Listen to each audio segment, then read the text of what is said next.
मेरे प्रिय भक्त प्रेमियों, आज की यह विशेष कथा सुनना हर किसी के भाग्य में नहीं लिखा होता। इसे केवल वही पुण्य आत्मा सुन पाती है जिसे साक्षात सूर्य नारायण ने अपने तेज और आशीर्वाद के लिए चुना हो। शास्त्रों में वर्णन है कि जो भी जातक इस कथा को पूरा और सच्चे मन से सुन लेता है, उसके जीवन से असाध्य रोग, दरिद्रता और मान सम्मान की कमी सदा के लिए दूर हो जाती है। सूर्यदेव की कृपा से उसके घर में यश, कीर्ति और आरोग्य का प्रकाश फैलता है और शत्रु या कोई भी बाधा उसके परिवार का कुछ नहीं बिगाड़ पाती। प्रभु भास्कर की ऐसी ही असीम कृपा पाने और रोज ऐसी दिव्य कथाओं से जुड़े रहने के लिए अभी हमारे चैनल भक्ति स्टेशन को सब्सक्राइब करें और प्रभु का आशीर्वाद प्राप्त करें। प्राचीन काल की बात है, जहां उदयाचल पर्वत की चोटियों पर पहला सिंदूरी प्रकाश गिरता था, वहां भानु प्रदेश नाम का एक परम पवित्र राज्य बसा हुआ था। यहां के राजा सत्यवान थे। राजा सत्यवान का जीवन सूर्य की गति से बंधा हुआ था। वे मानते थे कि ईश्वर मंदिरों में हो न हो, लेकिन आकाश में जलते हुए उस गोले के रूप में रोज प्रत्यक्ष दर्शन देते हैं। राजा का नियम था कि वे कभी झूठ नहीं बोलते थे, क्योंकि उनका मानना था कि सूर्य की आंखें, किरणें पाताल के अंधेरे में भी देख लेती हैं, उनसे कुछ नहीं छिपता। उनके राज्य में औषधालय खाली पड़े रहते थे, क्योंकि सूर्य नमस्कार और पवित्रता के कारण वहां कोई बीमार ही नहीं पड़ डंटता था। किंतु राजा के अपने ही वंश में अंधकार पनप रहा था। उनके 3 पुत्र थे, जो सूर्य के 3 मुख्य सिद्धांतों प्रकाश, सत्य और पवित्रता के शत्रु थे। सबसे बद्धा पुत्र निशाचर था। उसे दिन के उजाले से नफरत थी। वह सूर्योदय होते ही अपने कक्ष के भारी पर्दे गिरा देता और सो जाता। वह कहता, सूरज की रोशनी मेरी आंखों में चुभती है। असली आनंद तो रात के पाप और विलास में है, जहां कोई गवाह नहीं होता। वह राज्य में तामसिक प्रवृत्तियों और जुए शराब को बढ़ावा देता था। दूसरा पुत्र मिथ्या था। वह कपटी और बहरूपिया था। सूर्य सत्यनारायण है, जो सब उजागर करते हैं, लेकिन मिथ्या को चीजें छिपाने में मजा आता था। वह कहता, अगर धूप रही तो मेरे काले कारनामे दिख जाएंगे। मुझे धुंध चाहिए, कोहरा चाहिए। वह प्रजा को ठगता और भेष बदलकर अपराध करता था। तीसरा पुत्र मलिन था। वह घोर अपवित्र था। सूर्य आरोग्य और शुद्धि के देवता हैं, लेकिन मलिन को गंदगी पसंद थी।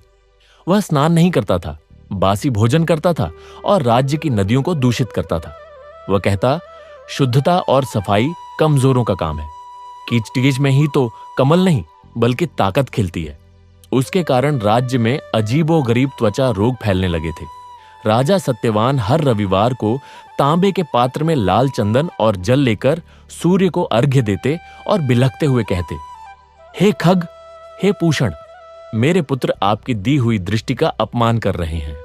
निशाचर अंधेरे का गुलाम है, मिथ्या झूठ का और मलिन गंदगी का। वे भूल गए हैं कि आप केवल रोशनी नहीं बल्कि साक्षी भी हैं। जिस दिन आपने अपनी नजर फेर ली, उस दिन इनका अस्तित्व मिट जाएगा। समय बीता और राज्य पर एक भयानक श्राप का साया पड़ डटा, छायाद्रोह। एक दोपहर अचानक आकाश में सूर्यदेव लाल हो गए। उनकी गर्मी इतनी बढ़ी कि लोगों की परछाइयां उनसे अलग हो गईं। यह एक भयानक दृश्य था। राजा के 3 पुत्रों की परछाइयां, जो अब तक उनके पैरों में थीं, अचानक खड्डीधी हो गईं और उन्होंने अपने ही मालिकों का गला पकड़ देच लिया। निशाचर को अंधेरे ने निगल लिया। मिथ्या की जीभ पत्थर की हो गई और मलिन के शरीर पर भयानक कुष्ठ फूट पद्दा। सूर्य का प्रकाश अब उन्हें जीवन नहीं बल्कि जलन दे रहा था। राजा समझ गए कि यह आदित्य का न्याय है। जब हम प्रकाश का अपमान करते हैं तो हमारी ही परछाई हमें खाने लगती है। तब राजा सत्यवान ने राजमुकुट उतार दिया। उन्होंने वलकल वस्त्र पहने और नंगे पैर उस दुर्गम लोहारगल तीर्थ की ओर प्रस्थान किया, जहां सूर्यदेव के रथ का पहिया रुका था। जाते समय उन्होंने अपने तड्डे हुए पुत्रों से कहा, तुम्हें अंधेरा, झूठ और गंदगी प्यारी थी ना? देखो, आज सूरज ने तुम्हें नकार दिया है। तुम्हारी अपनी परछाई अब तुम्हारी दुश्मन है। मैं उस जगदाधार के पैरों में गिरकर क्षमा मांगने जा रहा हूं। यदि तुम फिर से मनुष्य बनना चाहते हो और अपनी काया को कुंदन बनाना चाहते हो, तो मेरे पीछे उस ज्योति पुंज की लपटों में तप कर आ जाना। और फिर राजा सत्यवान ने अपनी यात्रा शुरू की। उनके पैरों के नीचे की धरती अब सहयोगी नहीं, एक अग्नि परीक्षा थी। सूर्यदेव ने अपने रौद्र रूप में समस्त भानु प्रदेश को एक तप्त तवे में बदल दिया था। रेत के कण कण में से अग्नि की ज्वालाएं फूट रही थीं, मानो प्रत्येक कण सूर्य का एक सूक्ष्म प्रतिरूप हो। आकाश नीलिमा खो चुका था, वह एक विशाल तपते हुए ताम्रपात्र की तरह लाल और सफेद चमक से भर गया था। हवा में ऊष्मा के ऐसे तरंगें उठ रही थीं जो दृष्टि को विकृत कर देती थीं। दूर के वृक्ष और पहाड़ जलती हुई मृग तृष्णा में तैरते दिखाई देते थे। राजा सत्यवान के वल्कल वस्त्र भी इस ताप में सूख कर कड़क हो गए थे। उनके नंगे पैरों के तलवों में फफोले पड़ गए थे और हर कदम पर रेत की जलन उनके शरीर में चुभती थी, किंतु उनके चेहरे पर एक अटल दृढ़ता थी। उनकी आंखें सूर्य की ओर टिकी हुई थीं, बिना पलक झपकाए। वे जानते थे कि यह ताप सूर्य का क्रोध नहीं, बल्कि एक परीक्षा है। जैसे सोने को कुंदन बनाने के लिए उसे अग्नि में तपाना पड़ता है, वैसे ही आत्मा की शुद्धि के लिए इस दिव्य अग्नि में तपना अनिवार्य है। उनके मन में कोई क्षोभ नहीं था, केवल एक गहन पश्चाताप और अपने पुत्रों के उद्धार की ललक थी। वे बार बार मंत्र पढ़ते जाते थे। AUM घृण सूर्याय नमः, AUM ह्राम ह्रीं सह सूर्याय नमः। उनका मंत्रोच्चार हवा में घुलकर एक सुरीली ध्वनि बन जाता, जो ताप की तीव्रता में भी एक शीतलता का संचार करती। पीछे राजमहल में तीनों पुत्र अपनी अपनी विकृत परछाइयों से संघर्ष कर रहे थे। निशाचर, जो कभी उजाले से भागता था, अब गहन अंधकार में डूब चुका था। उसकी परछाई एक काले पर्दे की तरह उसकी आंखों पर चिपक गई थी। वह हाथ पसारता, टटोलता, लेकिन उसे कुछ दिखाई नहीं देता। सूर्य का प्रकाश अब भी था, किंतु वह उस तक पहुंच नहीं पा रहा था। उस अंधकार में उसे अपने पापों के दृश्य स्पष्ट दिखाई देने लगे। रात के अंधेरे में किए गए वे सभी कुकर्म, जिनमें उसने शराब के नशे में निर्दोषों को सताया था, जुए के अड्डों पर लोगों को बर्बाद किया था और अश्लील उत्सवों का आयोजन किया था, वे दृश्य उसकी आंखों के सामने जीवंत हो उठते और वह चीखता, लेकिन उसकी आवाज उसी अंधकार में खो जाती। धीरे धीरे उसके मन में एक तड़प उठी, रोशनी के लिए तड़प। उसे एक दीपक की लौ के लिए तरस होने लगा। उसने महसूस किया कि जिस सूर्य के प्रकाश को वह चुभन मानता था, वही तो जीवन का आधार था। उसकी जीभ से अनायास ही वैदिक मंत्र फूट पड़ा, तमसोमा ज्योतिर्गमय। हे प्रभु, मुझे अंधकार से प्रकाश की ओर ले चलो। यह मंत्र उसके होंठों पर बार बार दोहराया जाने लगा और अचानक उस काले पर्दे में एक सूक्ष्म सा छिद्र हो गया, जिससे एक तारा सा टिमटिमाता प्रकाश दिखाई दिया। यही वह आशा की किरण थी जिसने उसे अपने पिता के पीछे चलने का बल दिया। वह टटोलता हुआ, ठोकरें खाता हुआ महल से बाहर निकला और उस तपती रेत पर अपने पिता के पद चिन्हों को महसूस करता हुआ आगे बढ़ने लगा। दूसरे पुत्र मिथ्या की दशा और भी विचित्र थी। उसकी जीभ पत्थर की हो गई थी। वह बोल नहीं सकता था, लेकिन उसकी प्रवृत्ति अभी भी कपटपूर्ण थी। वह इशारों से ही झूठ बोलने की कोशिश करता। जब कोई सेवक उसे पानी देने आता, तो वह प्यासा होते हुए भी इनकार का इशारा करता, मानो उसे पानी नहीं चाहिए। लेकिन अब एक अद्भुत घटना होने लगी। जैसे ही वह झूठा इशारा करता, उसके सामने हवा में एक सत्य दर्पण प्रकट हो जाता। यह दर्पण सूर्य की किरणों से बना था, जिसमें उसे अपनी वास्तविक छवि दिखाई देती। न तो वह भेष जो उसने धारण किया हुआ था, न ही वह मुखौटा जो उसने चेहरे पर लगा रखा था। दर्पण में वह नग्न आत्मा दिखाई देती, कलंकित, कुटिल और काले धब्बों से भरी हुई। वह अपनी आंखें मूंद लेता, लेकिन दर्पण की छवि उसकी पलकों के पार भी दिखाई देती रहती। उसे अपने सभी छलकपट याद आने लगे। कैसे उसने भेष बदलकर एक साधु का रूप धारण करके एक विधवा का सब कुछ लूटा था। कैसे उसने झूठे दस्तावेज बनाकर किसानों की जमीन हड़पी थी और कैसे उसने मीठी बातों में फंसाकर लोगों को ठगा था। हर झूठ, हर छल उस दर्पण में एक काले धब्बे के रूप में उभरता। उसकी पत्थर जीभ के भीतर एक दर्द उठने लगा, एक तीव्र पीड़ा जो उसे चीत्कार करने को विवश करती, परंतु आवाज नहीं निकलती। अंततः उसने हार मान ली। उसने अपने सभी मुखौटे उतार फेंके और धूल में लौटने लगा, मानो अपने अपराधों को धोने का प्रयास कर रहा हो। उसने भी अपने बड़े भाई की तरह पिता के पद चिन्हों का अनुसरण करना शुरू किया। तीसरे पुत्र मलिन की दशा सबसे विकट थी। कुष्ठ रोग ने उसके शरीर को तेजी से घेर लिया था। गंदगी उसका प्रिय थी, लेकिन अब वही गंदगी उसके शरीर से दुर्गंध और पीप के रूप में रिसने लगी थी। उसकी परछाई एक चिपचिपे काले द्रव्य की तरह उसके शरीर से चिपकी हुई थी और उसे और अधिक दूषित कर रही थी। जहां भी वह बैठता वहां की भूमि दूषित हो जाती, घास मुरझा जाती। उसे एहसास होने लगा कि शुद्धता कमजोरी नहीं बल्कि सबसे बड़ी ताकत है। उसे याद आया कि कैसे उसने पवित्र नदियों में कूड़ा फेंका था, कैसे उसने स्नान करने वालों का मजाक उड़ाया था और कैसे उसने ताजा भोजन को तुच्छ समझकर सड़ा हुआ भोजन पसंद किया था। अब उसका शरीर ही एक चलता फिरता कूड़ा घर बन गया था। उसकी त्वचा पर जहां तहां से खून और पीप रिसने लगा। दर्द असह्य हो गया। तब उसने देखा कि जो सूर्य किरणें उसके शरीर पर पड़ रही थीं, वे उसके स्वस्थ हिस्सों को चमका रही थीं, लेकिन रोगग्रस्त हिस्सों को जलाने लगी थी। यह दृश्य देखकर उसे ज्ञान की एक किरण मिली। उसने समझ लिया कि सूर्य का ताप दोषों को जलाता है, शरीर को नहीं। उसने एक निश्चय किया। वह राजमहल के बाहर निकला और सीधे नदी की ओर चल पड़ा, चाहे वह नदी अब सूखी ही क्यों ना हो। उसने अपने वस्त्र उतार फेंके और रेत पर लेट गया। फिर उसने सूर्य की ओर देखते हुए अपने बुरे कर्मों का स्मरण किया और मन ही मन क्षमा मांगी। उसने प्रण किया कि यदि उसे इस बार जीवन मिला तो वह शुद्धता का सबसे बड़ा पुजारी बनेगा। धीरे धीरे उसने महसूस किया कि सूर्य की किरणें अब जलन नहीं, एक सुखद उष्णता दे रही हैं, मानो उसके शरीर की अशुद्धियों को गलाने का काम कर रही हो। वह भी उठा और अपने पिता और भाइयों के पीछे चल दिया। राजा सत्यवान का सफर अब और दुरूह होता जा रहा था। वे एक विशाल मरुभूमि में प्रवेश कर चुके थे, जिसे मृत्यु मार्ग कहा जाता था। यहां रेत के टीलों पर सूर्य की किरणें इतनी तीखी थीं कि वे धातु की तरह चमकती थीं। दूर दूर तक कोई जलाशय नहीं था, कोई वनस्पति नहीं थी, केवल शून्य था और प्रचंड ताप। राजा के होंठ फट चुके थे, गला सूख रहा था, पर उनके कदम नहीं रुके। अब वे जानते थे कि लोहारगल तीर्थ इसी मरुभूमि के पार है, जहां सूर्य देव ने अपने रथ को एक क्षण के लिए रोका था और वहां एक पवित्र कुंड का निर्माण किया था, जिसका जल अमृत तुल्य था। अचानक उन्हें रास्ते में एक विचित्र दृश्य दिखाई दिया।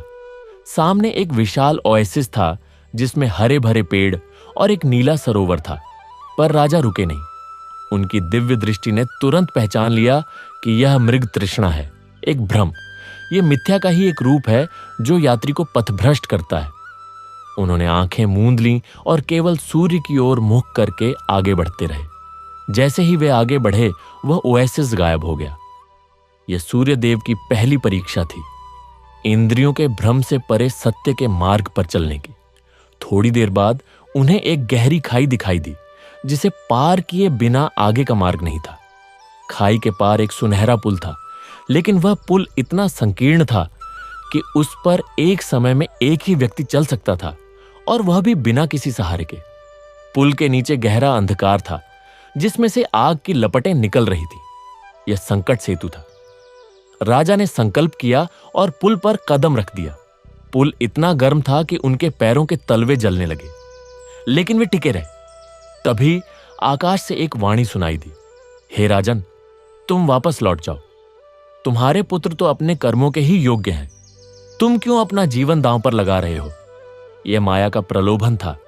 राजा सत्यवान ने आंखें खोली और सूर्य को निहारते हुए कहा, हे भास्कर, पिता का धर्म ही संतान के पापों का प्रायश्चित करना है। यदि मैं लौट गया तो मेरा जीवन व्यर्थ है। मैं चाहे जल जाऊं, भस्म हो जाऊं, किंतु लौटूंगा नहीं। ये कहकर वे आगे बढ़े और पुल पार कर गए। जैसे ही वे पार हुए, पुल गायब हो गया और खाई भर गई। ये दूसरी परीक्षा थी, संकल्प की दृढ़ता की। अब वे एक ऐसे स्थान पर पहुंचे जहां सूर्य सीधे सिर के ऊपर था। कोई छाया नहीं थी। वहां एक पत्थर का स्तंभ था, जिस पर एक शिलालेख था। यहां समय का कोई बंधन नहीं। राजा ने देखा कि स्तंभ के चारों ओर 7 अलग अलग रंग के घोड़े बंधे हुए थे। ये सप्ताह के 7 दिनों के प्रतीक थे। रवि लाल, सोम सफेद, मंगल लाल, बुध हरा, गुरु पीला, शुक्र श्वेत, शनि काला। घोड़े बेचैन थे और हिनहिना रहे थे। तभी एक दिव्य व्यक्ति प्रकट हुआ जिसका शरीर लालिमा लिए हुए था, किंतु उसके पैर नहीं थे। वह हाथ जोड़कर बोला, हे राजन, मैं अरुण हूं, सूर्य देव का सारथी। मेरे पैर नहीं हैं, किंतु मैं सूर्य के रथ को खींचने वाले इन 7 घोड़ों का नियंत्रण करता हूं। तुम्हारी दृढ़ता देखकर मैं प्रकट हुआ हूं। तुम्हारे पुत्रों ने समय के नियमों का उल्लंघन किया है। निशाचर ने दिन के समय को नष्ट किया, मिथ्या ने क्षणों को विकृत किया और मलिन ने रथुओं की शुद्धता को दूषित किया। इसलिए सूर्यदेव ने उनकी छायाओं को, जो समय की गति का प्रतीक है, उनसे अलग कर दिया। राजा सत्यवान ने विनम्रता से पूछा, हे अरुण, क्या कोई उपाय है? मैं क्या करूं? अरुण बोले, उपाय है किंतु कठिन। तुम्हें इस स्तंभ के सामने 7 दिन और 7 रात तक बिना अन्न जल के सूर्य का ध्यान करते हुए खड़ा रहना होगा। प्रत्येक दिन एक नए रंग के घोड़े की ऊर्जा तुम्हारे भीतर प्रवेश करेगी और तुम्हारे एक एक दोष को जलाएगी। यदि तुम टिक गए तो तुम्हारे पुत्रों का उद्धार संभव है। राजा ने तुरंत स्वीकार कर लिया। वे स्तंभ के सामने खड़े हो गए और सूर्य का ध्यान लगाने लगे। पहला दिन लाल घोड़े रवि की ऊर्जा ने उन्हें घेर लिया। यह ऊर्जा अग्नि तुल्य थी। राजा का शरीर जलने लगा, पर वे टस से मस नहीं हुए। उन्होंने अपने अहंकार, क्रोध और राजसी वैभव के मोह को इस अग्नि में होम कर दिया। दूसरे दिन सफेद घोड़े सोम की ऊर्जा ने उन्हें शीतलता दी, किंतु यह शीतलता एक प्रलोभन थी, निष्क्रियता और आलस्य का। राजा ने इसका विरोध किया और सजग रहे। तीसरे दिन फिर से लाल मंगल ने उनके भीतर की युद्ध वृत्ति को जगाया, लेकिन राजा ने इस ऊर्जा को आत्मरक्षा और धर्म युद्ध के लिए सुरक्षित रखा। चौथे दिन हरे रंग बुद्ध की ऊर्जा ने बुद्धि को तीक्ष्ण किया, पर साथ ही छल कपट के विचार भी लाए। राजा ने इन्हें दूर कर दिया। पांचवें दिन पीले रंग गुरु की ऊर्जा ने ज्ञान का द्वार खोला और राजा ने अपने जीवन के सभी संदेह दूर किए। छठे दिन श्वेत शुक्र की ऊर्जा ने काम और वासना के भाव जगाए, पर राजा ने इन्हें शुद्ध प्रेम में परिवर्तित कर दिया। सातवें और अंतिम दिन काले रंग शनि की ऊर्जा ने उन्हें घेर लिया। यह सबसे कठिन परीक्षा थी, निराशा, दुख और मृत्यु के भय की। राजा के शरीर में जीवन शक्ति क्षीण होने लगी, पर उनका मन सूर्य में अटल रहा। उन्होंने अपने सभी भय, सभी आसक्तियों का परित्याग कर दिया। अंत में सातवें दिन सूर्यास्त के समय सभी 7 रंगों का प्रकाश एकत्रित हुआ और राजा के ऊपर एक तेजोमंडल बन गया। वे दिव्य प्रकाश से आपूरित हो गए। उनका शरीर पुनः युवा और ओजस्वी हो गया। उनके पैरों के फफोले ठीक हो गए। शरीर में नवीन शक्ति का संचार हुआ। अरुण प्रसन्न होकर बोले, तुमने सफलतापूर्वक सप्ताह के 7 रंगों की ऊर्जा को आत्मसात कर लिया है। अब तुम सूर्य के सच्चे साधक बन गए हो। आगे का मार्ग तुम्हारे लिए खुल गया है। इसी बीच तीनों पुत्र भी संघर्ष करते हुए इस स्थान तक पहुंच चुके थे। निशाचर को अब थोड़ा बहुत प्रकाश दिखाई देने लगा था। मिथ्या की जीभ में कुछ लचक आ गई थी और मलिन के शरीर के घाव सूखने लगे थे। उन्होंने अपने पिता को तेजोमंडल में देखा तो विस्मय से भर गए। उनके हृदय में पहली बार वास्तविक पश्चाताप की भावना जागी। वे तीनों पिता के चरणों में गिर पड़े और रोने लगे। उनकी आंखों से अश्रु की धारा बह निकली और ये आंसू ही उनकी शुद्धि का पहला चरण थे। राजा सत्यवान ने उन्हें उठाया और कहा, बेटो देखो, सूर्यदेव कितने कृपालु हैं। उन्होंने मुझे तपाया, शुद्ध किया। अब तुम्हारी बारी है। तुम्हें भी इस दिव्य अग्नि में तपना होगा। फिर वे सभी आगे बढ़े। अब परिवेश बदलने लगा। रेत के स्थान पर चट्टानी पहाड़ दिखाई देने लगे। हवा में एक पवित्रता की सुगंध थी। वे लोहारगल तीर्थ के निकट पहुंच रहे थे। रास्ते में एक विशाल वट वृक्ष के नीचे 2 दिव्य पुरुष बैठे हुए थे। एक का रंग काला था और वह गंभीर मुद्रा में था। दूसरे का रंग नीला काला और वह एक दंड धारण किए हुए था। ये सूर्यपुत्र यमराज और शनिदेव थे। राजा और उनके पुत्रों ने विनम्रता पूर्वक उन्हें प्रणाम किया। यमराज बोले, हे राजन, तुम्हारी सत्यनिष्ठा और पितृधर्म ने हमें भी प्रभावित किया है। मैं धर्मराज यम हूं। मेरा कार्य जीवों के कर्मों का लेखा जोखा रखना है। तुम्हारे पुत्रों के कर्म पटल काले हैं। निशाचर ने अंधकार में किए गए पापों से अपना जीवन क्षीण किया है। मिथ्या ने झूठ के बल पर अनंत जन्मों का रण बढ़ाया है। मलिन ने अपवित्रता से अपने शरीर और पर्यावरण को दूषित किया है। इनके कर्मों का फल मृत्यु के बाद नरक के कष्ट हैं। यह सुनकर तीनों पुत्र कांपने लगे। तब शनिदेव बोले, उनकी आवाज गूंजती हुई और निर्मम थी। मैं शनि हूं, मैं न्याय करता हूं, दंड देता हूं। मेरी दृष्टि जिस पर पड़ती है उसके पापों को जलाती है। तुम तीनों पर मेरी दृष्टि पहले से ही है। तुम्हारी परछाइयों का विद्रोह मेरे प्रभाव का ही एक रूप है। तुमने सूर्य के प्रकाश, सत्य और पवित्रता का विरोध किया और मैं सूर्य पुत्र हूं। मेरा कर्तव्य है कि तुम्हें तब तक कष्ट दूं जब तक तुम शुद्ध न हो जाओ। राजा सत्यवान ने हाथ जोड़कर कहा, हे धर्मराज, हे शनैश्चर, इन नादान बालकों पर कृपा करो, इन्हें प्रायश्चित का अवसर दो। यमराज ने कहा, प्रायश्चित का अवसर तो सूर्य देव स्वयं दे रहे हैं, जो सबसे बड़े कृपालु हैं। हम केवल नियम बताते हैं।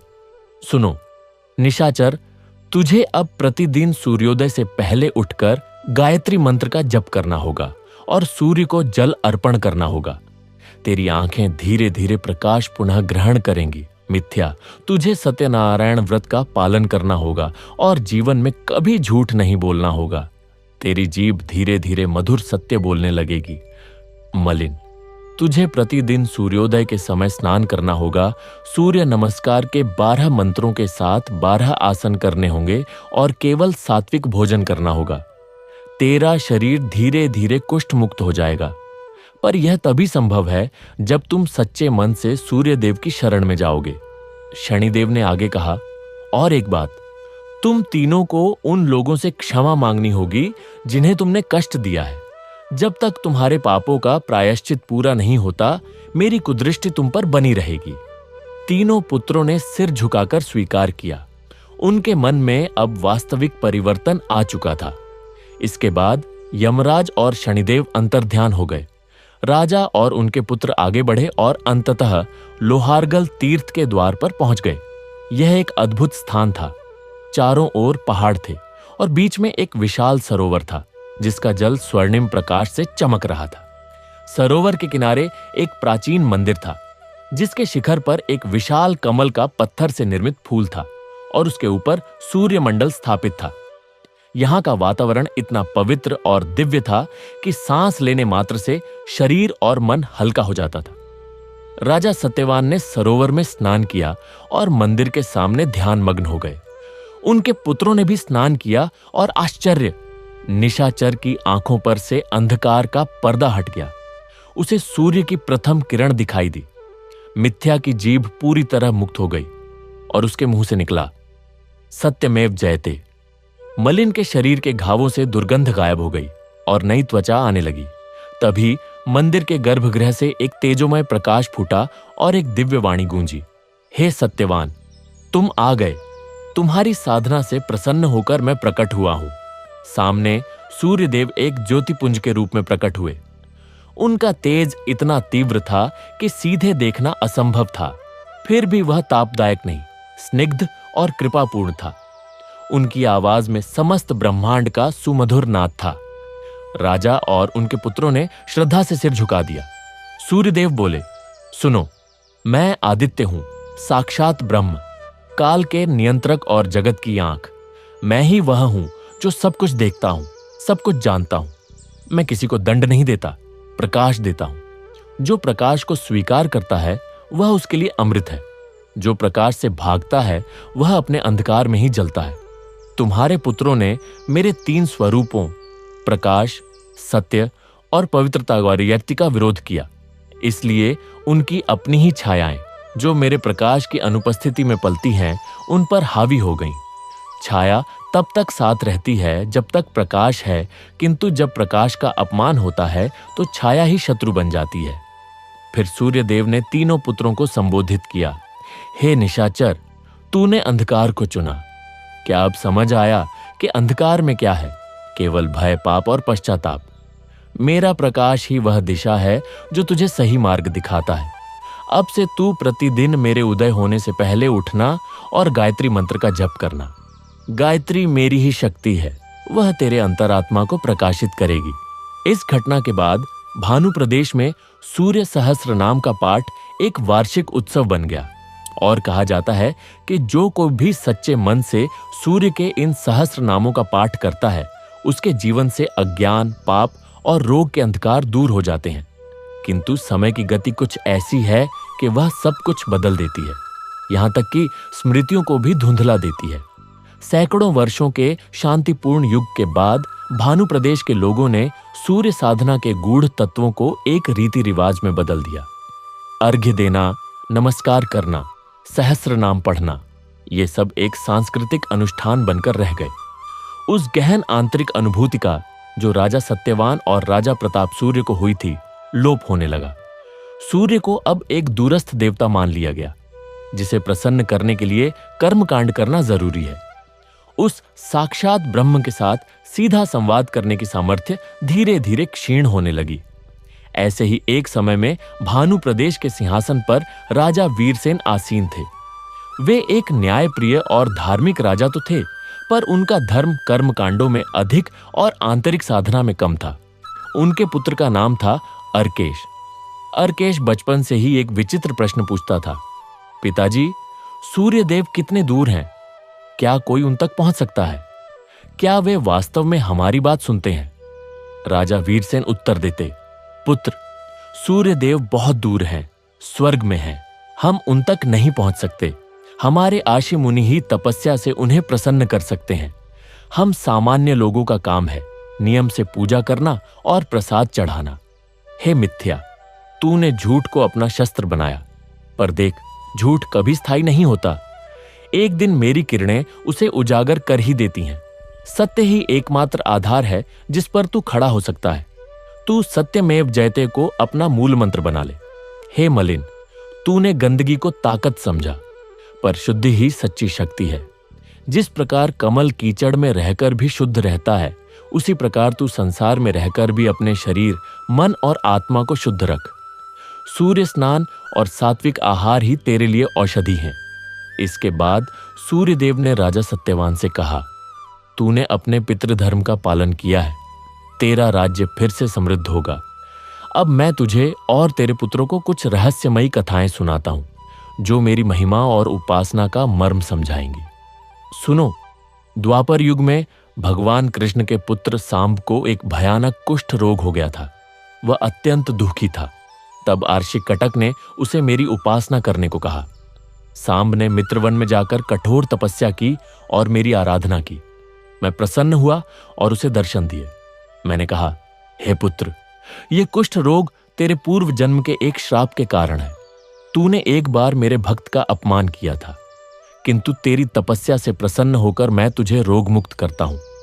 और मैंने उसे एक मंत्र दिया, AUM घृणि सूर्याय नमः। नियमित जप और सूर्य स्नान से सांब का कुष्ठ रोग दूर हो गया। उसने चंद्रभागा नदी के तट पर मेरा एक भव्य मंदिर बनवाया, जो आज मुल्तान सूर्य मंदिर के नाम से प्रसिद्ध है। इस कथा का तात्पर्य है कि मेरी उपासना न केवल शारीरिक रोगों को दूर करती है, बल्कि पूर्व जन्म के पापों का भी प्रायश्चित कराती है। हे मलिन, तेरे कुष्ठ का भी यही इलाज है। एक अन्य कथा सुनो। पांडवों के वनवास के दौरान द्रौपदी को भोजन की चिंता सताती थी। तब युधिष्ठिर ने मेरी स्तुति की। मैं प्रकट हुआ और द्रौपदी को एक अक्षय पात्र प्रदान किया। मैंने कहा, यह पात्र तब तक अक्षय भोजन प्रदान करता रहेगा जब तक द्रौपदी अपना भोजन कर ले। इस अक्षय पात्र की महिमा यह है कि यह केवल भोजन ही नहीं, बल्कि अक्षय धैर्य, संतोष और आशीर्वाद देता है। यह मेरी कृपा का प्रतीक है कि मैं अपने भक्तों की न्यूनतम आवश्यकताओं की पूर्ति करता हूं, बशर्ते वे नियमित रूप से मेरा स्मरण करें। हे मिथ्या, तूने लोगों को ठगकर धन संचय किया, पर वह धन कभी अक्षय नहीं हो सकता। सत्य और ईमानदारी से कमाया गया धन ही अक्षय पात्र के समान है। अब एक गहन रहस्य की बात सुनो। ओडिशा में कोणार्क का मेरा विश्व प्रसिद्ध मंदिर है। उस मंदिर का निर्माण इस प्रकार किया गया था कि उसके शिखर पर स्थित मेरी मूर्ति पर सूर्योदय की पहली किरण सीधे पड़ती थी। उस मंदिर में एक शक्तिशाली चुंबकीय व्यवस्था थी। मंदिर के मुख्य स्तंभों में विशाल चुंबक लगाए गए थे, जिनकी शक्ति से मेरी मूर्ति हवा में तैरती प्रतीत होती थी। यह रहस्य विज्ञान और आध्यात्म का अद्भुत समन्वय था। चुंबकीय शक्ति पृथ्वी के आकर्षण बल का प्रतिरोध करती थी, जिससे भक्तों के मन में यह भाव जागे कि दिव्य शक्ति सांसारिक बंधनों से मुक्त है। किंतु समय के साथ यह रहस्य लुप्त हो गया। इसका अर्थ है कि मेरी उपासना केवल भावनात्मक नहीं, बल्कि वैज्ञानिक सिद्धांतों पर भी आधारित है। मेरा प्रकाश और ऊर्जा ही इस सृष्टि का आधार है। हे निशाचर, जिस प्रकार चुंबक लोहे को आकर्षित करता है, उसी प्रकार मेरा प्रकाश शुद्ध आत्मा को आकर्षित करता है। तुझे अपने मन को चुंबक बनाना है, जो सदैव मेरी ओर आकर्षित हो। सूर्य देव की वाणी थमी और प्रकाश कुछ मृदु हुआ। फिर वे बोले, अब तुम चारों मेरा आशीर्वाद लो। तुम्हारा राज्य फिर से भानु प्रदेश बनेगा। किंतु याद रखो, मैं सर्वदर्शी हूं। मेरी किरणें तुम्हारे हर कर्म को रेखांकित करती हैं। सत्य बोलो, प्रकाश में चलो और शुद्ध रहो। यही मेरी सच्ची उपासना है। इतना कहकर सूर्यदेव अंतर्ध्यान हो गए। मंदिर में पुनः शांति छा गई। राजा सत्यवान और उनके तीनों पुत्र परिवर्तित हो चुके थे। वे वापस भानु प्रदेश लौटे। निशाचर अब दिवाकर नाम से जाने जाने लगा और वह प्रातः काल की घंटा बजाकर लोगों को जगाता, सूर्य नमस्कार का संचालन करता। मिथ्या अब सत्यव्रत कहलाया और उसने एक सत्य पीठ की स्थापना की, जहां लोग बिना किसी डर के सच बोल सकते थे और न्याय पा सकते थे। मलिन अब निर्मल नाम से प्रसिद्ध हुआ और उसने राज्य की सभी नदियों और सरोवरों की शुद्धि का अभियान चलाया तथा आयुर्वेदिक चिकित्सालयों की स्थापना की। राजा सत्यवान ने एक नया नियम बनाया कि प्रत्येक नागरिक को प्रतिदिन सूर्योदय और सूर्यास्त के समय सूर्य को जल अर्पण करना होगा। भानु प्रदेश फिर से उसी पवित्रता और समृद्धि से भर गया। औषधालय खाली रहने लगे क्योंकि रोग दूर भाग गए। सूर्य की किरणें अब केवल प्रकाश और ऊर्जा ही नहीं, बल्कि न्याय, सत्य और पवित्रता का प्रतीक बन गई। और कहा जाता है कि आज भी उदयाचल पर्वत की चोटियों पर पहला सिंदूरी प्रकाश गिरता है तो वहां के लोग सूर्य को नमन करते हुए इस कथा को स्मरण करते हैं। उस कथा को जो बताती है कि सूर्य केवल एक गोला नहीं, बल्कि साक्षात ब्रह्म है, काल का नियंत्रक है और जगत की आंख है। जो उसके प्रकाश में चलता है, उसका मार्ग कभी अंधकारमय नहीं होता। कथा का प्रवाह यहीं समाप्त नहीं होता, बल्कि और भी गहराइयों में उतरता है।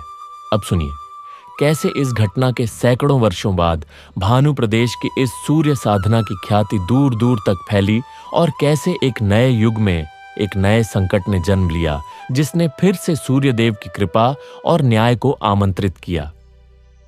भानु प्रदेश की गाथा सुनकर दूर दूर के राज्यों में सूर्य उपासना का प्रचार हुआ, किंतु मनुष्य की प्रवृत्ति है वह समय के साथ फिर से भूलने लगता है। सैकड़ों वर्षों बाद भानु प्रदेश के सिंहासन पर राजा प्रताप सूर्य आसीन हुए। वे भी अपने पूर्वज राजा सत्यवान की भांति सूर्य भक्त थे, किंतु इस बार संकट बाहर से आया।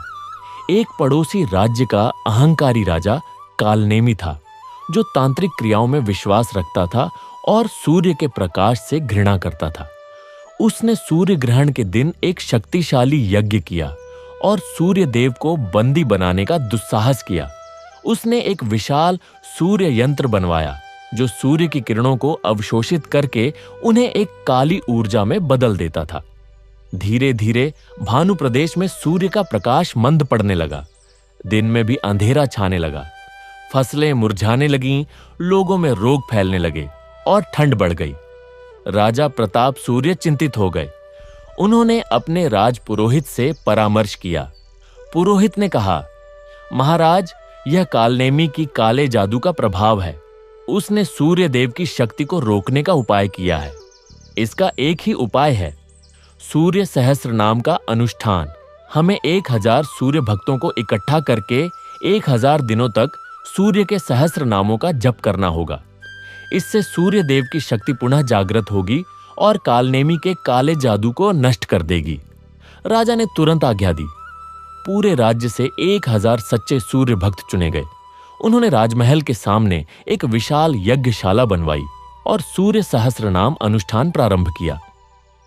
प्रतिदिन सूर्योदय से पहले 1000 भक्त 1000 घंटों कलश के सामने बैठते और सूर्य के नामों का उच्चारण करते। उनकी एक स्वर ध्वनि आकाश में गूंजती। किंतु कालनेमी ने भी अपनी तांत्रिक क्रियाएं जारी रखीं। उसने अपने मंत्रों से काले बादलों को भानु प्रदेश पर छा दिया ताकि सूर्य दर्शन ही न हो। 999 दिन बीत गए। भक्त थक चुके थे पर हार नहीं मानी। अंतिम 1000वें दिन की प्रातः आकाश में घने काले बादल छाए हुए थे। सूर्योदय का कोई चिन्ह नहीं था। सभी भक्तों का मन निराश हो रहा था। तभी राजा प्रताप सूर्य ने स्वयं यज्ञशाला में प्रवेश किया। उन्होंने अपने हाथों में एक तांबे का पात्र लिया, उसमें गंगा जल, लाल चंदन और अक्षत डाले और आकाश की ओर देखते हुए गला फाड़कर पुकारा, हे आदित्य, हे सविता, हे भानु, हे प्रभाकर, हे मार्तंड, हे अर्क, हे सूर्य, हे रवि, हे दिनकर, हे सहस्र किरण, हे तपन, हे दिवाकर, हे भास्कर, हे विवस्वान, हे सप्ताश्व, हे गभस्ति, हे हरिदश्व, हे उष्ण रश्मि, हे विरोचन, हे विभावसु, हे गृहपति, हे त्वष्टा, हे सूर्य, हे जगत साक्षी, हे कालचक्र प्रवर्तक, हे अंधकार नाशक, हे पापहंता, हे रोगहर, हे मृत्युंजय, हे प्रकाशमय, हे तेजोमय, हे ब्रह्म, हे विष्णु, हे महेश, हे परमात्मन, हम तेरे शरणागत हैं, हमारी रक्षा करो। राजा के इस हृदय स्पर्शी पुकार के साथ ही 1000 भक्तों के मुख से सहस्त्र नाम का जप एक साथ गूंज उठा। तब एक अद्भुत घटना घटी। काले बादलों के बीच से एक तीक्ष्ण सूर्य किरण निकली और सीधे यज्ञशाला के मध्य में स्थापित सूर्य मंडल पर पड़ी। फिर दूसरी, तीसरी और असंख्य किरणें बादलों को चीरती हुई निकलने लगीं। मानो सूर्य देव ने अपने सहस्र किरण हाथ फैला दिए हों। काले बादल क्षण भर में विदीर्ण हो गए। पूरा भानु प्रदेश एकाएक प्रकाश से भर गया। दूर कालनेमी के राज्य में उसका सूर्य यंत्र इस अचानक आई तीव्र प्रकाश ऊर्जा को सह नहीं सका और फट गया। विस्फोट में कालनेमी का अहंकार भस्म हो गया। सूर्यदेव पुनः प्रकट हुए, इस बार और भी तेजस्वी रूप में। उनकी वाणी गर्जन करती हुई सुनाई दी, जो मेरे प्रकाश को रोकने का दुस्साहस करता है वह स्वयं अंधकार में विलीन हो जाता है। मैं अनंत हूं, मेरी शक्ति अनंत है। मेरा प्रकाश केवल भौतिक नहीं, आध्यात्मिक भी है। जो मेरे नामों का स्मरण करता है उसके सभी अंधकार दूर हो जाते हैं। इस घटना के बाद भानु प्रदेश में सूर्य सहस्त्र नाम का पाठ एक वार्षिक उत्सव बन गया और कहा जाता है कि जो कोई भी सच्चे मन से सूर्य के इन सहस्त्र नामों का पाठ करता है उसके जीवन से अज्ञान, पाप और रोग के अंधकार दूर हो जाते हैं। कथा का अविरल प्रवाह फिर से आगे बढ़ता है। लेकिन अर्केश के मन की जिज्ञासा शांत नहीं होती।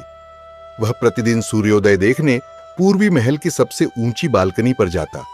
सूर्य के उदय होने के समय जब पहली किरण उसके माथे को छूती तो उसे एक अद्भुत ऊष्मा और शांति का अनुभव होता, मानो कोई उससे कुछ कह रहा हो।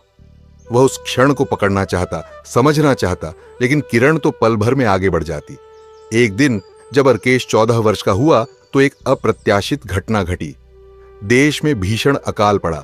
12 महीने तक एक भी बूंद वर्षा नहीं हुई। नदियां सूख गईं, कुएं तलछट दिखाने लगे, पेड़ पीले पड़ गए। सूर्य प्रतिदिन प्रचंड रूप से चमकता, लेकिन उसकी गर्मी अब जीवनदायिनी नहीं, प्राणघातक लगती। लोग कहने लगे, सूर्य देव कुपित हैं। राजा वीरसेन ने विशाल यज्ञ करवाए, ब्राह्मणों को दान दिया, मंदिरों में सोना चढ़ाया, लेकिन कोई फल नहीं हुआ। हालात और बिगड़ते गए। अर्केश यह सब देखकर बहुत दुखी था। एक रात जब चंद्रमा भी मलिन और दुर्बल दिखाई दे रहा था, वह अपने कक्ष में बैठा हुआ सोच रहा था। तभी उसकी दृष्टि राज परिवार के गुप्त पुस्तकालय की ओर गई, जहां प्राचीन ग्रंथ रखे हुए थे। एक आंतरिक आवाज ने उसे उस ओर खींचा। वह पुस्तकालय में गया और धूल से आच्छादित एक पुराने संदूक को खोला। उसमें ताड़पत्रों पर लिखी हुई एक पोथी थी, जिस पर सुनहरे अक्षरों में लिखा था, आदित्य हृदयम। उसने वह पोथी खोली। उसमें लिखा था, यह गोपनीय ज्ञान है जो सूर्य देव के हृदय तक पहुंचने का मार्ग बताता है। इसे केवल वही पढ़े जिसके हृदय में निष्कपट जिज्ञासा और प्राणिमात्र के प्रति करुणा हो। अर्केश ने पोथी पढ़नी शुरू की। वह केवल मंत्रों का संग्रह नहीं था, बल्कि एक संपूर्ण साधना पद्धति थी। इसमें लिखा था कि सूर्य केवल बाह्य गोला नहीं है, वह प्रत्येक प्राणी के हृदय में हृदय अर्क के रूप में विद्यमान है। उसकी साधना का पहला चरण है अंतर्यामी सूर्य का दर्शन। इसमें एक विशेष प्राणायाम और ध्यान की विधि बताई गई थी, जिसमें सूर्योदय के समय सूर्य की बाह्य किरणों को अपने हृदय में आत्मसात करना होता है और फिर उस ऊर्जा को समस्त ब्रह्मांड में फैलते हुए अनुभव करना होता है। दूसरा चरण था सूर्य तर्पण। इसमें केवल जल अर्पण नहीं, बल्कि अपने समस्त अहंकार, क्रोध, लोभ और मोह को अग्नि में समर्पित करने का भाव रखना होता है। एक मंत्र दिया गया था, ओम ह्रीं ह्रूम ह्रैं ह्रौं ह्रः आत्म तर्पणाय अर्पयामि नमः। तीसरा और अंतिम चरण था सूर्य सायुज्य, यानी सूर्य के साथ एकत्व की अनुभूति। इसमें यह समझना होता था कि तुम्हारा तेज और सूर्य का तेज अभिन्न है। केवल माया के आवरण ने इसमें विभाजन पैदा किया है। पोथी में चेतावनी भी थी, इस साधना को करते समय सावधान रहे। जो साधक अपने अंदर के अंधकार को पहचाने बिना, शुद्ध किए बिना सीधे इस तेज को ग्रहण करने का प्रयास करेगा, वह उसकी भस्मीकरण की शक्ति का शिकार हो जाएगा। पहले अपने भीतर की नदियों का शुद्ध जल बनाओ, तभी सूर्य की अग्नि में स्नान करना। अर्केश का हृदय उत्साह से भर गया।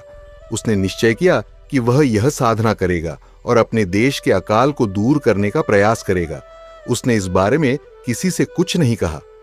अगले दिन सूर्योदय से पहले ही वह राजमहल के पीछे स्थित एक एकांत सरोवर के किनारे पहुंच गया।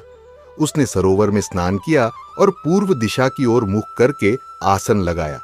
फिर उसने पोथी में बताए अनुसार प्राणायाम शुरू किया। श्वास लेते हुए उसने कल्पना की कि सूर्य की सुनहरी किरणें उसके हृदय में प्रवेश कर रही हैं और श्वास छोड़ते हुए वह ऊर्जा उसके समस्त शरीर में फैल रही है। पहले दिन कुछ खास अनुभव नहीं हुआ, केवल शांति मिली। दूसरे दिन, तीसरे दिन वह नियमित रूप से साधना करता रहा। एक सप्ताह बाद एक अद्भुत घटना घटी। ध्यान की अवस्था में उसे ऐसा प्रतीत हुआ मानो उसका शरीर प्रकाश बन गया हो और वह सरोवर के जल में नहीं, बल्कि आकाश के एक सुनहरे सरोवर में तैर रहा हो। उसने अपने भीतर एक तीव्र गर्मी का केंद्र महसूस किया, जैसे कोई छोटा सूर्य उसके हृदय में प्रज्वलित हो रहा हो। लेकिन साथ ही उसने अपने भीतर के कुछ काले स्थान भी देखे। कहीं ईर्ष्या थी, जब उसके छोटे भाई को उससे अधिक प्रेम मिलता था। कहीं क्रोध था, जब सेवक उसकी आज्ञा का पालन नहीं करते थे। और कहीं एक सूक्ष्म अहंकार था, यह सोचकर कि वह भविष्य का राजा है। पोथी की चेतावनी याद आते ही उसने इन विकारों को दूर करने का निश्चय किया। उसने अपने छोटे भाई से जाकर मित्रवत व्यवहार किया, सेवकों से विनम्रता से बात की और अपने मन में आने वाले अहंकार के विचारों को तुरंत त्याग दिया। धीरे धीरे उसकी साधना गहराने लगी। 1 महीने बाद देश में अभी भी अकाल था। एक दिन गहन ध्यान में अर्केश ने सूर्य देव को प्रार्थना की, हे आदित्य, मैं आपको अपने हृदय में अनुभव करता हूं। कृपया मुझे बताइए, यह अकाल क्यों है? हमारे लोग क्या भूल कर रहे हैं? तभी उसके अंतर मन में एक दिव्य वाणी गूंजी, लेकिन यह वाणी बाहर से नहीं, उसके अपने हृदय से ही निकल रही थी। हे अर्केश, यह अकाल बाहरी नहीं, भीतरी है। तुम्हारे लोगों ने मुझे केवल एक देवता मान लिया है, एक शक्ति स्रोत नहीं। उन्होंने मेरे साथ अपना नाता तोड़ लिया है। वे जल चढ़ाते हैं, लेकिन अपने हृदय की शुद्धि नहीं करते। वे मंत्र पढ़ते हैं, लेकिन उनके अर्थ को जीवन में नहीं उतारते। इसीलिए मेरी ऊर्जा उन तक पहुंच नहीं पा रही है। मैं तो वर्षा करता हूं, लेकिन तुम्हारे लोगों के हृदय की कठोर भूमि उसे सोख नहीं पा रही। अर्केश ने पूछा, तो फिर उपाय क्या है हे प्रभु? उपाय है, अपने भीतर के सूर्य को जगाओ। तुम सब मिलकर एक ऐसा यज्ञ करो जिसमें अर्घ्य केवल जल का नहीं, बल्कि अपने अहंकार का हो, जिसमें हवन केवल घी और समिधा का नहीं, बल्कि अपने द्वेष और लोभ का हो। और जब तुम सबका हृदय शुद्ध हो जाएगा, तो मेरी किरणें तुम्हारी भूमि को फिर से उर्वर बना देंगी। याद रखो, मैं बाहर भी हूं, पर भीतर भी। जब भीतर का सूर्य जगेगा, बाहर का सूर्य भी कृपा बरसेगा। यह कहकर वाणी शांत हो गई। अर्केश ध्यान से बाहर आया। उसकी आंखों में एक नया प्रकाश था। वह सीधे अपने पिता राजा वीरसेन के पास गया और उन्हें पूरी बात बताई। पहले तो राजा को विश्वास नहीं हुआ, लेकिन अर्केश की आंखों में झलकती निश्चलता और दृढ़ विश्वास देखकर वे तैयार हो गए। राजा ने घोषणा की, प्रजाजनों, हमने सूर्य देव को प्रसन्न करने के लिए बहुत से बाह्य यज्ञ किए, अब हमें एक आंतरिक यज्ञ करना है। आओ हम सब मिलकर एक सर्वहृदय यज्ञ करें। इसमें हम अपने अहंकार, ईर्ष्या, लोभ और क्रोध को होम करेंगे। हम एक दूसरे से क्षमा मांगेंगे, प्रेम बांटेंगे। शुरू में लोग हैरान हुए, लेकिन अकाल की विषम स्थिति ने उन्हें नम्र बना दिया था। पूरे राज्य में एक अभूतपूर्व आंदोलन शुरू हुआ। लोग एक दूसरे के घर गए, पुराने विवाद भूलकर गले मिले। जो चोरी करते थे उन्होंने चोरी की हुई वस्तुएं लौटा दी। धनी लोगों ने गरीबों को अनाज बांटा। सभी ने सामूहिक रूप से सूर्य साधना शुरू की, लेकिन इस बार केवल कर्मकांड नहीं बल्कि हृदय से की गई साधना। इस सामूहिक आंतरिक शुद्धि का प्रभाव चमत्कारिक था। 7वें दिन जब सारा राज्य एक साथ प्रातःकाल सूर्योपासना में लीन था, आकाश में बादल छा गए। लेकिन ये बादल काले और भयानक नहीं थे, बल्कि सफेद और कोमल थे। और फिर सूर्य की किरणें बादलों के बीच से फूट पड़ी। एक अपूर्व सुनहरी वर्षा होने लगी। नहीं, पानी की नहीं बल्कि प्रकाश की वर्षा। सूर्य की किरणें इतनी कोमल और जीवनदायी थीं कि मानो वे सीधे भूमि में समा रही हों। उसी दिन शाम को आकाश में हल्के हल्के जलदृघ्य बादल उमड़े और मधुर वर्षा होने लगी। यह वर्षा 3 दिन और 3 रात तक होती रही। सूखी नदियों में जल भर गया, भूमि हरी भरी हो उठी, पेड़ों में नए पत्ते फूटने लगे। अकाल समाप्त हो गया, लेकिन इससे भी बड़ा चमत्कार यह हुआ कि लोगों के हृदय बदल गए। उन्होंने अनुभव किया कि सूर्य देव वास्तव में साक्षात और सर्वव्यापी हैं। वे केवल आकाश में नहीं, हर हृदय में बसते हैं। उनकी उपासना का सही अर्थ है अपने भीतर के प्रकाश को जागृत करना। राजकुमार अर्केश बाद में ऋष्यर्क के नाम से प्रसिद्ध हुआ, जिसने आदित्य हृदयम की साधना को पुनर्जीवित किया। उसने एक नया मंदिर बनवाया, जिसका शिखर नहीं था बल्कि एक खुला प्रांगण था, जहां सीधे आकाश के नीचे हृदय में सूर्य को धारण करके ध्यान किया जा सकता था। और इस प्रकार भानु प्रदेश में सूर्य साधना का एक नया युग आरंभ हुआ। वह युग जहां बाह्य आडंबर की जगह आंतरिक अनुभूति को महत्व दिया जाने लगा। लोग समझने लगे कि सूर्य के सहस्र नामों का पाठ केवल जप नहीं बल्कि उन गुणों को अपने जीवन में धारण करना है जो उन नामों के माध्यम से प्रकट होते हैं। कथा यहां भी नहीं रुकती, क्योंकि सूर्य की किरणें जितनी दूर तक जाती हैं उतनी ही दूर तक उसकी कथा का प्रसार होता है। अब हम भानु प्रदेश की सीमाओं से निकलकर एक ऐसे यात्री के साथ चलते हैं जो इस ज्ञान को लेकर दूर दूर तक फैलाता है, और उसकी यात्रा में हमें सूर्य के एक और रहस्यमय स्वरूप काल पुरुष के दर्शन होते हैं, किंतु वह सब एक नए अध्याय में। इति श्री आदित्य हृदय प्रकाशनम कथा का अविरल प्रवाह अब और गहन और विस्तृत होता हुआ आगे बढ़ता है। भानु प्रदेश में आदित्य हृदयम की साधना का प्रसार होने लगा। राजकुमार ऋष्यर्क, पूर्व का अर्केश, अब युवा हो चला था और उसकी ख्याति दूर दूर के राज्यों में एक सूर्य साधक के रूप में फैलने लगी थी। किंतु उसके हृदय में एक और अग्नि जल रही थी, जिज्ञासा की अग्नि। वह जानना चाहता था कि क्या सूर्य देव की इस हृदय स्थित साधना का कोई और भी गहरा स्तर है? क्या सूर्य का संबंध केवल प्रकाश और जीवन से ही नहीं बल्कि समय के उस अदृश्य ताने बाने से भी है जिसमें हम सब बंधे हैं? एक रात गहन ध्यान में उसे एक दृष्टि दिखाई दी। उसने देखा कि सूर्य केवल एक ज्योति पिंड नहीं है बल्कि एक विशाल चक्र है, काल चक्र। इस चक्र के 12 आरे थे जो 12 महीनों के प्रतीक थे। चक्र के मध्य में एक तेजोमय पुरुष विराजमान था जिसके हजारों हाथ थे और प्रत्येक हाथ में एक एक क्षण को थामे हुए था। वह पुरुष एक साथ अतीत, वर्तमान और भविष्य को देख रहा था। उसकी आंखों से निकलने वाली किरणें ही दिन और रात बना रही थीं। यह था काल पुरुष, समय का स्वामी, और वह कोई और नहीं, स्वयं सूर्य देव का ही एक रूप था। ध्यान टूटा तो ऋष्यर्क के मन में एक तीव्र आकांक्षा जाग उठी, इस काल पुरुष के दर्शन करने की, समय के रहस्य को जानने की। उसने अपने गुरु से पूछा, जो अब बूढ़े हो चले थे, गुरु ने कहा, पुत्र, तुम्हारी जिज्ञासा साधारण नहीं है। काल पुरुष के दर्शन करने के लिए तुम्हें त्रिकालदर्शी बनना होगा और इसके लिए एक विशेष स्थान पर जाना होगा, समय संधि नामक स्थान पर, जहां एक वर्ष में केवल एक बार विषुव के दिन सूर्य की किरणें एक विशिष्ट प्रस्तर स्तंभ के ठीक ऊपर से गुजरती हैं और उस क्षण वहां समय का प्रवाह एक क्षण के लिए रुक सा जाता है। वह स्थान है काल माधव का मंदिर, जो उत्तर दिशा में सुमेरु पर्वत की तलहटी में स्थित है। लेकिन यह यात्रा अत्यंत दुरूह है। रास्ते में भ्रम वन है, जहां समय का भ्रम होता है, और क्षण गति नामक एक खाई है, जिसे पार करने के लिए तुम्हें अपने श्वास को क्षणों के साथ तालमेल बिठाना होगा।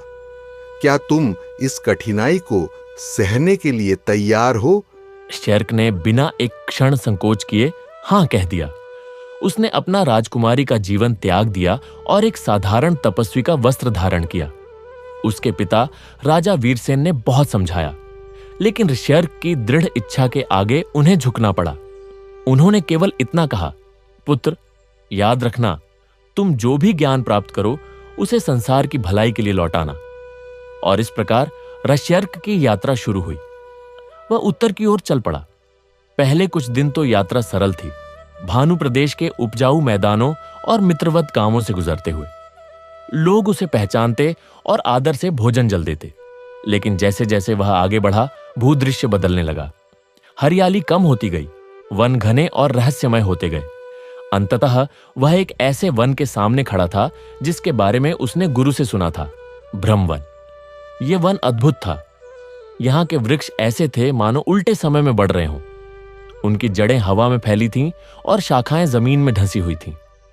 पत्तियां हरी नहीं, बल्कि सुनहरी, रजत और ताम्र वर्ण की थीं, और हवा के झोंके से टकराकर ऐसी ध्वनि करती थीं जैसे घड़ियों की टिक टिक। वन में प्रवेश करते ही क्यर्क को एक विचित्र अनुभव हुआ। कभी लगता कि दिन केवल कुछ क्षणों का था और रात बहुत लंबी खिंच गई, तो कभी लगता कि सूर्योदय हुए बहुत देर हो गई है और अभी तक दोपहर नहीं हुई। उसकी अपनी शारीरिक घड़ी, भूख, प्यास, नींद सब विचलित हो गई। वह एक रास्ता चुनता, घंटों चलता, लेकिन अपने पुराने पद चिन्हों पर वापस आ जाता। यह था समय का भ्रम, देह काल का विस्थापन। ऋष्यर्क समझ गया कि यहां बुद्धि से काम नहीं चलेगा। उसने एक वट वृक्ष के नीचे बैठकर ध्यान लगाने का निश्चय किया। उसने सूर्य साधना का सहारा लिया। उसने अपने हृदय में स्थित हृदय अर्क पर ध्यान केंद्रित किया, बाहरी समय के भ्रम को नजरअंदाज करते हुए। उसने गाया, कालस्य कारणम यस्तु कालम यह प्रतिपश्यति तस्मय नमः काल पुरुषाय आदित्याय नमो नमः। जो समय का कारण है और जो समय को देखता है, उस काल पुरुष आदित्य को बारंबार नमन। धीरे धीरे एक आश्चर्यजनक परिवर्तन हुआ। उसका हृदय सूर्य एक स्थिर दीपक की भांति जलने लगा और उसके प्रकाश में वन के भ्रम दूर होने लगे। उसे दिखाई देने लगा कि वन में वास्तविक मार्ग कौन सा है। यह मार्ग सीधा नहीं था, बल्कि एक सर्पिल आकृति में घूमता हुआ था, जैसे सूर्य की परिक्रमा करती पृथ्वी की कक्षा। उसने उसी सर्पिल पथ पर चलना शुरू किया। अब वह भटकता नहीं था। कुछ ही घंटों या दिनों, समय का पता नहीं चल रहा था, मैं वह वन के दूसरे छोर पर पहुंच गया। वन के बाहर एक विशाल खाई थी, क्षण गति। यह कोई साधारण खाई नहीं थी। इसकी चौड़ाई स्थिर नहीं थी। यह कभी संकरी हो जाती, कभी चौड़ी। ऐसा लगता था मानो खाई स्वयं सांस ले रही हो। ऋष्यर्क ने गौर से देखा तो पाया कि खाई का फैलाव और सिकुड़न सूर्य की गति के साथ तालमेल में थी। जब बादल सूर्य को ढक लेते, खाई संकरी हो जाती, और जब सूर्य खुलता, खाई चौड़ी हो जाती। खाई को पार करने का एकमात्र उपाय था अपनी श्वास और गति को सूर्य के प्रकाश की लय के साथ एक करना। ऋष्यर्क ने खाई के किनारे बैठकर प्राणायाम शुरू किया। वह सूर्य की किरणों पर ध्यान केंद्रित करता, और जैसे ही किरण तेज होती वह श्वास भरता, और जैसे ही किरण मंद पड़ती, बादल के कारण वह श्वास छोड़ता। वह अपने शरीर को उस लय में ढाल रहा था। लगभग एक दिन और एक रात के इस अभ्यास के बाद वह पूरी तरह लयबद्ध हो गया। फिर उसने निर्णायक क्षण का इंतजार किया। जब सूर्य पूर्ण प्रकाश में आया और खाई अपनी अधिकतम चौड़ाई पर थी, उसने एक गहरी श्वास भरी और पूरे वेग से दौड़ पड़ा। उसके कदम हवा को चीरते हुए खाई के ऊपर से गुजरे। वह पल भर को महसूस कर सका कि नीचे कोई तल नहीं है, केवल अनंत गहराई और समय की धाराएं हैं जो उसे निगल सकती थीं। लेकिन उसकी श्वास और कदमों की लय ने उसे सुरक्षित पार करा दिया। दूसरी ओर पहुंचकर वह थोड़ी देर के लिए विश्राम करना चाहता था, लेकिन तभी उसने देखा कि सामने की पहाड़ियों पर बर्फ जमी हुई है और दूर एक चमकता हुआ शिखर दिखाई दे रहा है, संभवतः सुमेरु। उसने अपनी यात्रा जारी रखी। अब मार्ग और भी कठिन हो गया। हवा पतली और ठंडी थी, चलना दूभर था, लेकिन ऋष्यर्क के हृदय में जलता सूर्य उसे आंतरिक ऊष्मा और शक्ति दे रहा था। 7 दिन और 7 रातों की कठिन चढ़ाई के बाद वह एक ऊंचे पठार पर पहुंचा। वहां एक अद्भुत दृश्य था। पठार के बीचों बीच एक विशाल गोल चिकना काले पत्थर का स्तंभ था। उसके चारों ओर एक सरोवर था जिसका जल इतना स्वच्छ था कि आकाश और बादल उसमें स्पष्ट दिखाई देते थे। स्तंभ के पास एक छोटा सा मंदिर था जिसके शिखर पर सूर्य चक्र था। यह था काल माधव मंदिर। मंदिर का द्वार खुला था। भीतर कोई मूर्ति नहीं थी, केवल एक खाली कक्ष था जिसकी पश्चिमी दीवार पर एक छोटा सा छिद्र था। एक वृद्ध साधु वहां धूनी रमाए बैठे थे। उनकी आंखें बंद थीं, लेकिन ऋष्यर्क के प्रवेश करते ही वे बोले, आ गए तुम ऋष्यर्क, मैं तुम्हारी प्रतीक्षा कर रहा था। ऋष्यर्क आश्चर्यचकित रह गया। साधु ने आंखें खोली। उनकी आंखें ऐसी थीं जैसे उनमें अनंत आकाश और तारे समाये हों। मैं हूं काल भैरव, साधु ने कहा। मैं इस मंदिर का रक्षक हूं और काल पुरुष के दर्शन कराने वाला द्वारपाल। तुम्हारी साधना और संकल्प देखकर मैं प्रसन्न हूं, लेकिन सावधान, काल पुरुष के दर्शन सरल नहीं हैं। उनके दर्शन के लिए तुम्हें त्रिकाल संध्या करनी होगी। त्रिकाल संध्या? ऋष्यर्क ने पूछा। हां, काल भैरव ने कहा। सामान्य संध्या एक दिन में 3 बार की जाती है, प्रातः, मध्याह्न और सायं। लेकिन त्रिकाल संध्या एक साथ तीनों कालों में की जाती है। तुम्हें इसी कक्ष में बैठकर उस छिद्र के सामने विषुव के दिन, जब सूर्य सीधा भूमध्य रेखा पर होता है, साधना करनी होगी। जब सूर्य की पहली किरण इस छिद्र से होकर कक्ष के पूर्वी दीवार पर एक विशिष्ट बिंदु पर पड़ेगी, उस क्षण तुम्हें अपनी चेतना को इतना विस्तृत करना होगा कि तुम प्रातः, मध्याह्न और सायं तीनों का एक साथ अनुभव कर सको। तभी काल पुरुष के दर्शन होते हैं। ऋष्यर्क ने पूछा, और विषु का दिन कब आएगा? 3 दिन बाद, काल भैरव ने उत्तर दिया। इन 3 दिनों में तुम तैयारी करो। इस सरोवर में स्नान करो जो अमृत कुंड कहलाता है। इसका जल तुम्हारे शरीर और मन के सभी काल संबंधी दोषों को धो देगा। और ध्यान रखो, जब तुम त्रिकाल संध्या में बैठोगे तो तुम्हारे सामने 3 प्रलोभन आएंगे: अतीत का मोह, वर्तमान का अहंकार और भविष्य का भय। इनमें से किसी में भी फंसे बिना तुम्हें उस दिव्य क्षण में टिके रहना है। ऋष्यर्क ने वैसा ही किया। उसने 3 दिन तक अमृत कुंड में स्नान किया, हल्का आहार लिया और गहन ध्यान किया। वह अपने मन से अतीत के सुख दुख के स्मरण, वर्तमान की उपलब्धियों के अहंकार और भविष्य की अनिश्चितताओं के भय को निकालने का प्रयास करता रहा। अंततः विषुव का दिन आया। प्रातःकाल ऋष्यर्क मंदिर के कक्ष में बैठ गया। छिद्र के सामने काल भैरव ने द्वार बंद कर दिया। कक्ष में घनी अंधकार थी। केवल वह छिद्र एक टिमटिमाते तारे की तरह दिखाई दे रहा था। ऋष्यर्क ने अपनी साधना शुरू की। वह गायत्री मंत्र का जप करते हुए अपनी चेतना को हृदय सूर्य में केंद्रित करने लगा। समय बीतता गया। अचानक छिद्र से एक सुनहरी किरण फूटी और कक्ष के फर्श पर एक चमकता हुआ बिंदु बनाया। यह सूर्योदय का क्षण था। ऋष्यर्क ने अनुभव किया कि उसका शरीर प्रातः की ताजगी से भर गया है। लेकिन तभी एक प्रलोभन आया। उसे अपने बचपन के दिन याद आए, राजमहल का वैभव, माता पिता का प्यार। एक आवाज कहने लगी, लौट जाओ, वहीं सब कुछ सुखद है। यह था अतीत का मोह। ऋष्यर्क ने इसे अस्वीकार कर दिया। उसने कहा, अतीत बीत चुका, उसमें अटकना व्यर्थ है। किरण का बिंदु धीरे धीरे आगे बढ़ा और अब वह दीवार पर चढ़ने लगा। प्रकाश तेज होता गया। यह मध्याह्न का समय था। ऋष्यर्क ने अनुभव किया कि उसका शरीर ऊर्जा से भर गया है। एक अपार शक्ति का एहसास हुआ। तभी दूसरा प्रलोभन आया, वर्तमान का अहंकार। एक आवाज गूंजी, देख, तू कितना महान है। तूने इतनी कठिन यात्रा की, इतनी साधना की। अब तू काल पुरुष के दर्शन करेगा। तुझसे बड़ा साधक कोई नहीं। ऋष्यर्क ने इस अहंकार को भी त्याग दिया। उसने कहा, यह सब सूर्यदेव की कृपा है, मेरी निजी उपलब्धि नहीं। अब किरण का बिंदु दीवार पर और ऊपर चढ़ गया और फिर धीरे धीरे ढलान की ओर बढ़ने लगा। प्रकाश मृदु और लालिमा लिए हुए हो गया। सायंकाल का समय था। ऋष्यर्क के मन में एक क्षणिक निस्तेजता आई, एक उदासी। तभी तीसरा प्रलोभन आया, भविष्य का भय। आवाज कहने लगी, दर्शन के बाद क्या तुझे वापस उसी संसार में जाना है? लोग तुझे समझेंगे नहीं। यह ज्ञान तेरे लिए अभिशाप बन जाएगा। वापस मत जाओ, यहीं रहो। ऋष्यर्क ने इस भय को भी दूर किया। उसने कहा, मैं जो ज्ञान पाऊंगा उसे लोक कल्याण के लिए दूंगा। भय मेरा मार्ग नहीं रोक सकता। और तभी वह क्षण आया। किरण का बिंदु दीवार पर एक विशिष्ट चिन्ह पर पहुंच गया, जो एक त्रिकोण के भीतर एक वृत्त था। उस क्षण किरण ने उस चिन्ह को जगमगा दिया। ऋष्यर्क ने अपनी चेतना को पूरी तरह खोल दिया। उसे लगा कि वह एक साथ 3 स्थानों पर है। वह प्रातः की ताजगी, मध्याह्न की ऊर्जा और सायं की शांति को एक साथ अनुभव कर रहा था। समय का प्रवाह एक साथ 3 धाराओं में बहता हुआ प्रतीत हुआ और फिर वे तीनों धाराएं एक हो गईं। तब एक दिव्य दर्शन हुआ।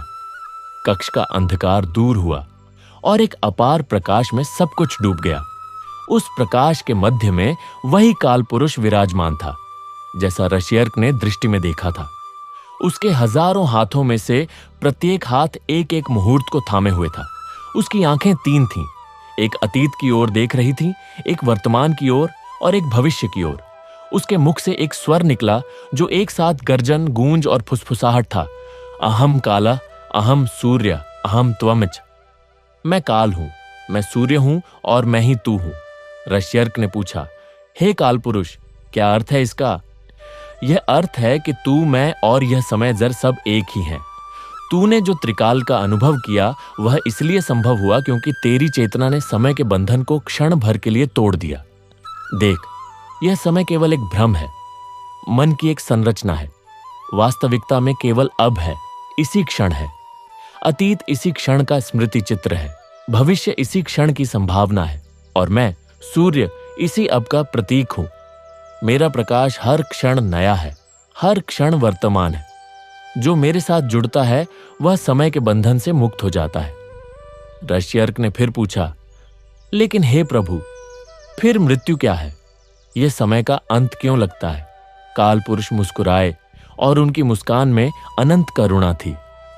मृत्यु समय का अंत नहीं, समय के एक चक्र का अंत है। जैसे सूर्य अस्त होकर फिर उदित होता है, वैसे ही जीवन भी एक रूप से दूसरे रूप में परिवर्तित होता है। मेरी किरणें कभी नष्ट नहीं होती, केवल रूप बदलती हैं। तू भी एक किरण ही है, मेरी ही किरण। तेरा जन्म मेरे प्रकाश का एक रूप है, तेरी मृत्यु दूसरे रूप में परिवर्तन है। डरो मत।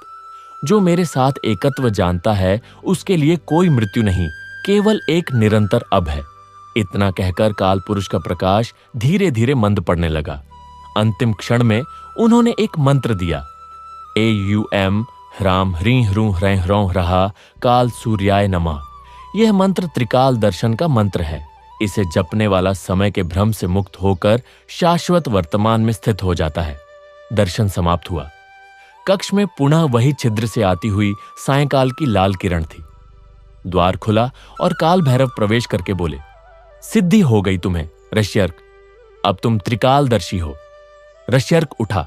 वह बदल चुका था। उसकी आंखों में एक नया प्रकाश था। वह प्रकाश जो अतीत, वर्तमान और भविष्य को एक साथ देख सकता था।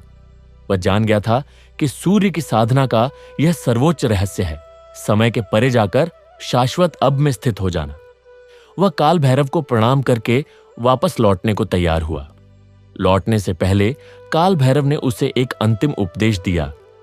अब तुम्हारा कार्य है इस ज्ञान को संसार में ले जाना, लेकिन सावधान, इसे उन्हीं को देना जो तैयार हैं। अधिकांश लोग समय के भ्रम में ही सुखी हैं, उन्हें जगाना सरल नहीं है। जाओ और जैसा तुम्हारे हृदय में उचित लगे वैसा करो। ऋष्यर्क की वापसी यात्रा बहुत शीघ्र और सरल हुई। उसे अब रास्तों का भ्रम नहीं होता था। क्योंकि वह समय के भ्रम से मुक्त हो चुका था। वह भानु प्रदेश लौट आया। लौटने पर उसने पाया कि मात्र कुछ महीनों की उसकी अनुपस्थिति में भानु प्रदेश में 3 वर्ष बीत चुके थे। यह था भ्रमवन और क्षण गति का प्रभाव। उसके माता पिता बूढ़े हो चुके थे, लेकिन उन्होंने उसे पहचान लिया और आनंद से भर गए। ऋष्यर्क ने फिर कभी राजमहल में नहीं रहा। उसने एक आश्रम स्थापित किया जिसका नाम था त्रिकाल धाम। वहां उसने काल सूर्य की साधना सिखाई, एक ऐसी साधना जो मनुष्य को समय के बंधन से मुक्त करके शाश्वत वर्तमान में स्थित कर देती है। उसने लोगों को समझाया कि सूर्योदय और सूर्यास्त केवल आकाशीय घटनाएं नहीं हैं, बल्कि हमारे भीतर के अंधकार और प्रकाश के चक्र के प्रतीक हैं।